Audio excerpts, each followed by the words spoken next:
আলহামদুলিল্লাহ আলহামদুলিল্লাহ ওয়াহদাহ ওয়াসসালাতু ওয়াসসালামু আলা মান লা নাবিয়্যা বা'দাহ আম্মা বা'দ।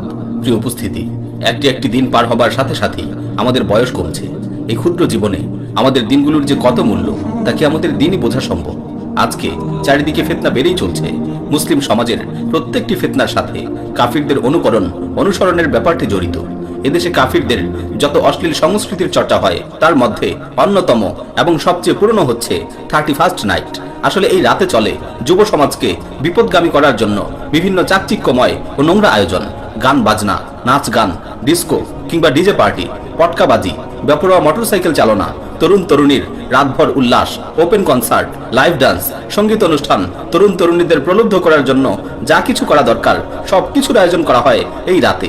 রাজধানী সহ বড় বড় মহানগরী ও পর্যটন নগরীগুলোতে চলে 31st নাইটের নামে উদ্দাম বন্য ফুর্তি, রাতভর হৈ হুল্লোড় আর মাইকবাজির অত্যাচার, বসে মদ পান আর নানা নেশার আসর। এই রাতে মদ খাওয়া অনেকটা রসম রেওয়াজের মতো হয়ে গেছে।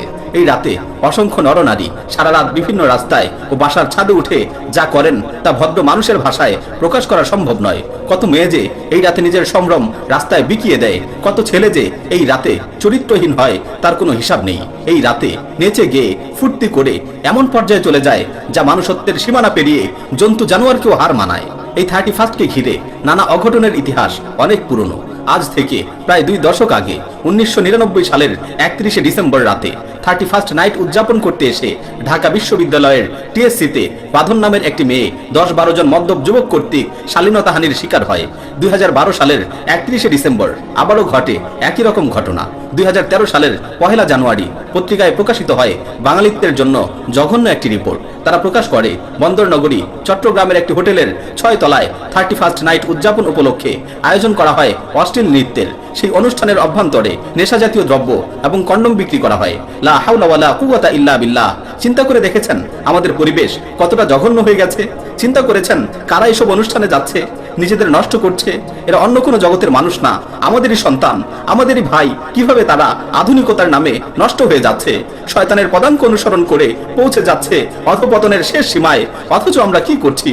জেনে রাখুন আমার ভাই ও বোনেরা, 31st নাইট সহ যতগুলো অপসংস্কৃতি, বিজাতীয় সংস্কৃতি আমাদের দেশে চালু আছে, সেগুলো যদি বন্ধ করা না যায় তাহলে এই সমাজকে, এই তরুণ প্রজন্মকে বাঁচানো যাবে না। আজ মুসলিমরা 31st নাইট উদযাপনে ব্যস্ত। যে ইসলাম এসেছে শালীনতা ও উত্তম আচরণের শিক্ষা নিয়ে, আজ সেই ইসলামের দাবিদারেরা, সেই নবীর উম্মতেরা 31st নামক বেলেল্লাপনায় ব্যস্ত। আল্লাহ আমাদের হেফাজত করুন। ইসলামে দিবস পালনের কোনো স্থান নেই, ইসলামে দিবস পালনের কোনো স্থান নেই। যেই দিবসগুলো ইসলাম নির্ধারণ করে দিয়েছে তা ছাড়া অন্য কোনো দিবস পালনের কোনো সুযোগ ইসলাম দেয় না।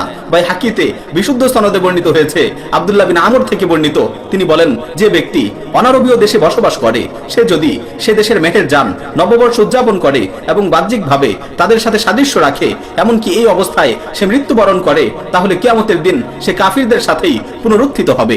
আল্লাহর রাসূল সাল্লাল্লাহু আলাইহি ওয়াসাল্লাম কতই না সত্য বলেছেন, লা তাত্তাবিউন্না সানানা মান ক্বাবলাকুম শিবরান বিশিবরিন ওয়া যিরাআন বিযিরাইন হাত্তা লাউ সালাকু জুহরা দাব্বিন লাসালাকতুমু।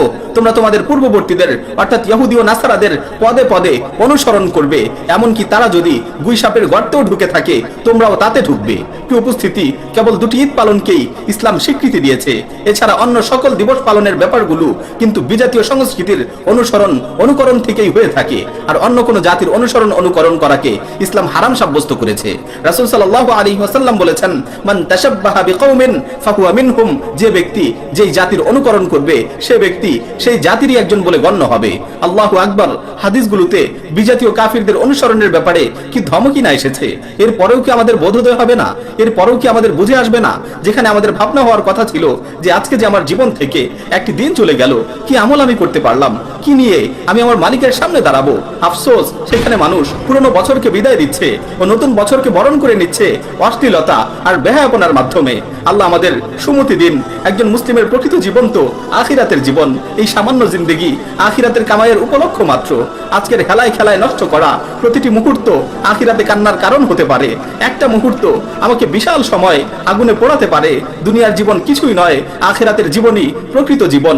আল্লাহ তাআলা বলেন, ওমা হাযিহিল হায়াতুদ দুনিয়া ইল্লা লাহু ওয়া লাইব ওয়া ইন্নাদ দারাল আখিরাতা লাহিয়াল হাইওয়ান লাউ কানু ইয়ালামুন।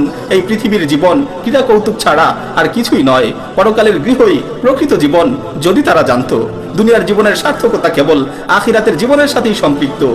দুনিয়ার জীবনের হিসাব পাই পাই করে দিতে হবে। আল্লাহ তাআলা যদি আমাদের ধরেন তবে আমাদের কোনো মুক্তি নেই। আল্লাহ তাআলা আমাদের হেদায়েত দান করুন, আমাদের জীবনের কদর করার তৌফিক দিন, তারুণ্য ও যৌবনকালের নিয়ামতকে উপলব্ধি করার তৌফিক দিন। যাবতীয় বিজাতীয় সংস্কৃতি, অশ্লীলতা, নোংরামি থেকে আমাদের হেফাজত করুন, আমাদের জীবনকে তার সন্তুষ্টির পথে পরিচালিত করার তৌফিক দান করুন। আমিন। ওয়া মা আলাইনা ইল্লাল বালাগ।